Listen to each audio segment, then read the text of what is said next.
Contohnya di sini ada nama benda yaitu lemari. Kegunaannya untuk apa ya? Ya untuk tempat menyimpan buku pelajaran, alat peraga kalau di sekolah kalian ya. Lalu bisa juga untuk menyimpan baju. Nah, terus ada benda lagi yang terbuat dari kayu yaitu meja. Kegunaannya untuk menulis, untuk menggambar dan lain sebagainya. Untuk alas ya adik-adik, alas menulis, alas menggambar. Lalu ada papan tulis yang terbuat dari kayu, ya untuk menulis pelajaran yang sedang diajarkan. Lalu ada kursi, itu tempat untuk duduk.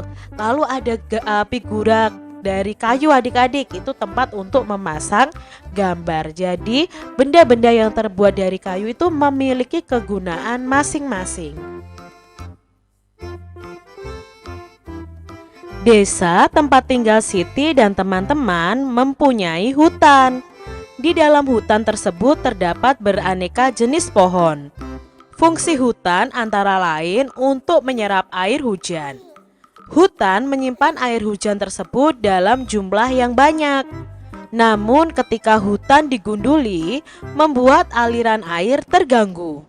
Hal ini menyebabkan air menggenang.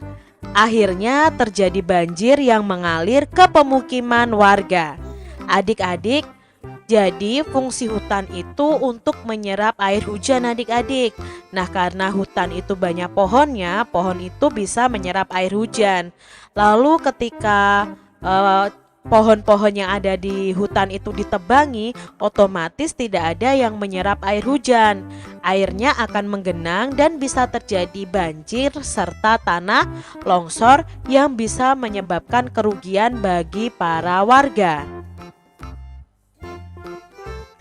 Kebutuhan benda dari kayu yang terus meningkat mengakibatkan kebutuhan akan bahan kayu juga terus meningkat.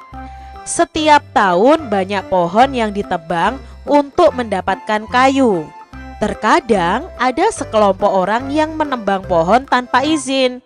Kegiatan ini disebut penebangan liar.